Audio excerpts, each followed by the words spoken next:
Welcome back, viewers. We were discussing liberalism as an approach in international politics and relations. We have seen how liberal thought or liberal approach emerged uh, in modern times in Europe. Its emergence can be seen in the larger context of developments taking place in Europe from 15th, 16th century onwards.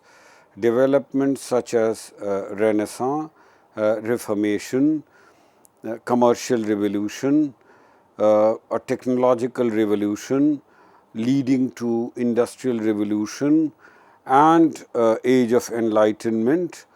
All these together created an environment in which the focus on absolutist state and absolute political authority was increasingly challenged. States were no longer considered the only or the most important actors within the domestic life or outside the domestic life in the international arena. Although since 1648, since the Treaty of Westphalia, which marked the beginning of modern state system, which marked the beginning of sovereign state system, but the state was in the subsequent centuries increasingly challenged by many social movements and political movements during 18th, 19th century. We have seen how glorious revolution in England and the French Revolution in Europe, in France, they led to emergence of a limited state, a constitutional state, which had the objective of protecting the individual rights and natural rights of life, liberty and property. So, liberalism is basically an idea, an approach which emerged during this era, liberal politics or liberal political thought, and it can be traced to John Locke, but subsequently many other thinkers were there. Today we are discussing approaches to international relations and approaches to international cooperation, because liberalism believes in the possibility of cooperation among individuals and also among states. One of the important theories, liberal theories, was sociological liberalism. Sociological liberalism basically believes that states are not the only actors, that international relations are not just about state to state relations. There are many other organizations, there are transnational relations between people, between groups, between organizations. So society is important. Society which can be limited to a single state, but which can also transcend the state. There can be transnational groups also, there can be organization, and these organizations and groups they can cooperate among themselves, and this leads to the possibility of international cooperation. Basically, sociological liberalism believes that people are cooperative and they can be supportive of peace more than the governments. Because if the focus is just on states and governments, states are more prone to conflict, they are more prone to rivalry, a desire to dominate the other, whereas people organized in groups and societies know how to cooperate, because the basic principle behind any society or social group is the idea or sentiment of cooperation and collaboration. So, people can be cooperative and supportive, and they can desire for peace, they can strive for peace more than states and governments. One of the important sociological liberal theorists was Karl Dusch. Karl Dusch comes with the idea of a security community. What is a security community? It is a group of people who are integrated with each other, and there is increased social communication among them.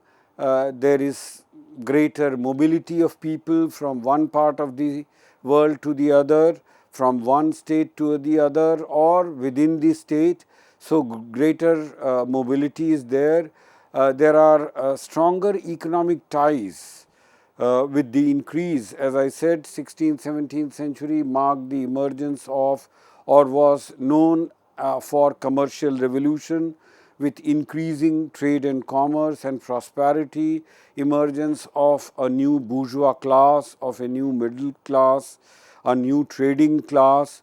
So, this trading class and people who are more into economic activities, they believe or they promote stronger economic ties, and a wider range of human transactions take place because of these factors, as I said, of social communication, of greater mobility of individuals from one state to the other, of greater economic interaction, of increasing trade ties between and among societies. So, all this leads to mutual human transactions. Because of these transactions, there is a sense of community which emerges among the people. So, security community is also based on a sense of community among individuals, because individuals understand the value of cooperation, of mutually beneficial cooperation, of collaboration. They also come to a realization that conflicts can be resolved without resort to physical force. So, physical force is not the only way to resolve conflicts or differences. Through mutual collaboration, through negotiation, through discussion, individuals and societies and groups will be able to or can resolve their differences, can resolve their conflicts. Peaceful relations are therefore possible between states, as they are possible among people, between individuals. And peaceful relations between individuals and states does not mean absence of war. It is much more than a mere absence of war. It is based on a genuine belief in cooperation and collaboration. And this is because of high degree of transnational ties, which, as I said, is because of greater mobility of the people, greater economic trade and commerce, because of greater interaction among individuals and among groups. So, this is the idea of security community and sense of community which leads to security community. Another important thinker of the sociological liberal school is John Burton. He talks about a world society. He believes in a cobweb model. Burton basically says that nation states consist of different groups. Nation states which may be very powerful, but they also have various types of groups within them, These groups can be religious groups or business groups or labor groups, and individuals can be member of more than one group. So, one can be a member of a religious group and at the same time a member of a business group or some other group. So, the membership of these groups are overlapping, and because of overlapping membership, the same individuals can be part of different groups, and because they are part of different groups, these groups do not or not do not often come into serious conflict because there is overlapping membership. There is also communication and transaction among these groups. So, I emphasized that in the liberal thinking, the role of communication is very important. Because of modern means of transport and communication, people also travel more than they used to travel earlier. With more travel, they communicate more, they transact more, and they also become members of various transnational societies, and they understand and realize and acknowledge mutually beneficial cooperation. That if these societies and groups cooperate with each other, they will be able to resolve their problems and their conflicts and their differences without exactly resorting to a war or using physical force. So, unlike the realist theory, which basically believed in conflict between individuals, among individuals, and between states, liberals recognize the possibility of cooperation among individuals and among states. The realists believed in billiard ball situation, in which on a billiard table you have different balls which are self-contained units. They they collide with each other, and their movement is basically determined by their collision with other billiard balls. So, the states are like balls on a billiard table who collide with each other, and that is the way they interact with each other. But liberals do not believe in this billiard ball approach. They don't believe that states are self-contained independent units. They believe that there is mutual interdependence, that individuals can move beyond the borders of states, that there is a possibility of transnational or trans-state cooperation and collaboration. Another important theorist of liberal school is James Rosenau. He talks about increased micro level transaction between individuals. So, he believes that because of better education, spread of education, because there are now new electronic means of communication, there is television, there is information technology. Subsequently, individuals are also traveling much more because of improved means of transport. So, foreign travel is increasing, is becoming a norm. Because of all this, the individuals can transcend the state and can go beyond the state. James Rosenau also believed that the state's capacity to control and to regulate is decreasing, and the world is becoming more complex world. Uh, he believes that state-centric anarchic system which used to exist earlier, now that state-centric anarchic system coexists with a multi-centric world of diverse, free, sovereign collectivities, various types of organizations and groups. Some are within the states, some can transcend the state, and they interact with each other, they cooperate with each other. Sometimes they also compete with each other, but mutually beneficial cooperation is a real possibility. Uh, Rosenau also thinks that with these developments, citizens and individuals have become important variables and actors. They are not passive.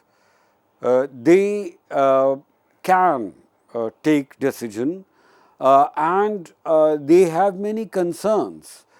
Some of these concerns can be very transnational. For example, concerns of environmental degradation, uh, concerns relating to currency crises, which in modern era we have faced, concerns of drugs and transnational crimes, terrorism or AIDS or pandemic like COVID.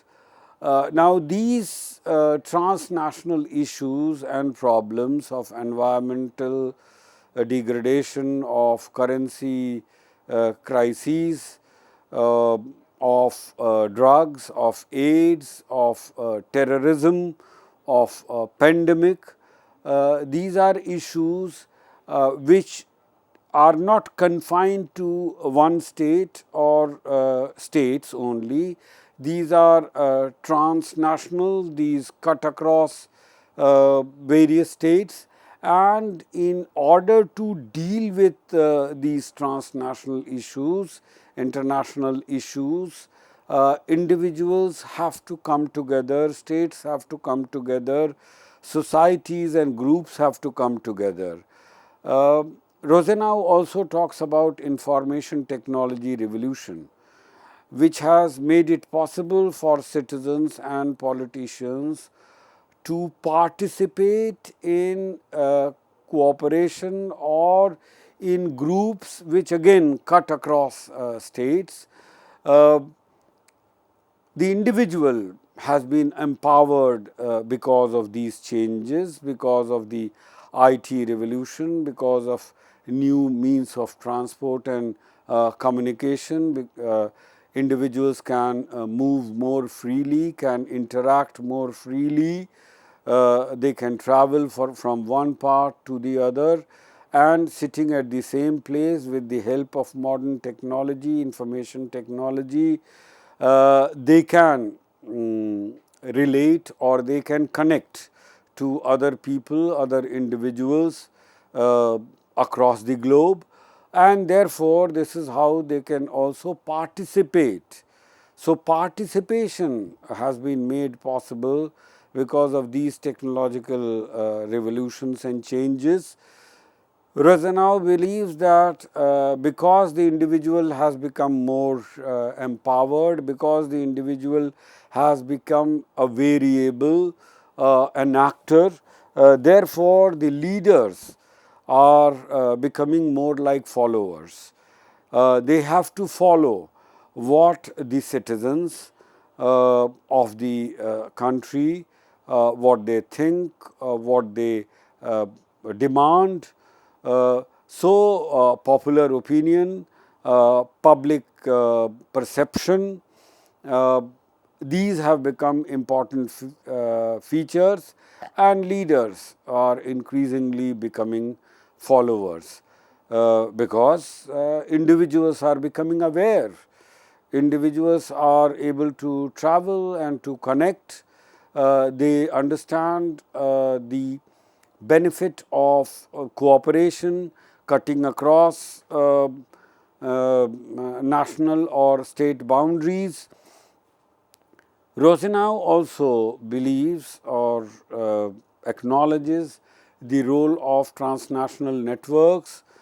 He believes that the world is becoming increasingly plural, uh, in which the individuals and groups and societies and corporations, all of these matter more and more. This world, because it is more pluralistic, is more democratic, is more diverse, is more peaceful, but sometimes it can be more unstable also. Uh, in a world where the nation states used to dominate, were the dominant actors, that world was more stable because power was basically concentrated, decision making was concentrated in the hands of state and its leadership. Now when there is more diversity, the world is becoming more plural, uh, that certainty, uh, stability may be sometimes undermined. Uh, they also believe that conflicts and use of force is becoming more rare. Uh, in order to resolve differences or conflicts, individuals, states and groups not necessarily have to take recourse to force. There are other mechanisms through which these disputes and differences can be resolved peacefully, and cooperation among individuals and states is possible. Cosmopolitan individuals are members of overlapping societies, as I said, and because of overlapping membership of different societies, these societies are generally not antagonistic, because the same individual is member of different societies. So normally there is less chance of friction, conflict or antagonism between and among these societies. So these transnational networks lead to a more cooperative environment in which the individuals and groups and even states can come together, can cooperate and collaborate. As I said, leaders are becoming followers, individuals are becoming aware of their rights, and individuals have become more assertive. Their participation in decision making is more than what it used to be. Another important theorist of sociological liberal school is Phil Cerny. He believes in transformation and reconciliation of states. He believes that new transnational webs of politics and power have led to multi-level and multi-nodal lines of communication which transcend the states, and the driving force of such a world will be transnationally linked groups who engage in competition, definitely, but also they also go for cooperation, they go for coalition building. A new type of power games are emerging in which competition along with coalition building and cooperation, all these are factors. New type of networks are emerging, and because of these new networks and these networks, these new arrangements in which the individuals have become very important. They are able to decide who gets what, why and how. These questions which were earlier decided only by the rulers, increasingly the individual is able to play a more important role. Uh, he talks about four types of, four possibilities basically. There can be a rosy possibility of a cooperative system in which the individuals or the groups and the states can follow cooperative framework, can be maintain peace. There is also a possibility of competition among them, and if there is competition, it may lead to either a hegemonic order in which one state dominates, or it may lead to conflicts. So, all these possibilities, Cerny says, are there. The possibility of cooperation, of peace, the possibility of competition, the possibility of conflict, and the possibility of hegemony. All these are possible, but the fact remains that there is a greater chance of individuals moving beyond the strict confines of statehood and forming new type of transnational webs and cooperating with each other. These are some of the basic ideas of sociological liberalism, which basically believes in moving beyond the state, which emphasizes the importance and role of transnational groups and societies, which acknowledges the possibility and usefulness of collaboration and cooperation, which creates greater prospect for a peaceful world, which may not totally give up competition or rivalry, but a new form of competition and rivalry may come about, in which force and violence may have less place and less scope, where conflicts can be resolved through coalition building, through bargaining, by collaborating. So, all these possibilities are there. So, we have seen how the liberal thought or the liberal approach starts with a positive conception of human nature, which, though selfish and competitive, is at the same time understands the usefulness of cooperation, mutually beneficial cooperation. Individuals can come together to create, for example, the state or society. So, cooperation and collaboration is possible, international peace is possible. The states not necessarily have to engage in power politics or need not necessarily have to come to war with each other. They can cooperate and collaborate. So, thank you very much. Today we discussed the liberal approach. We will continue our discussion in subsequent lectures.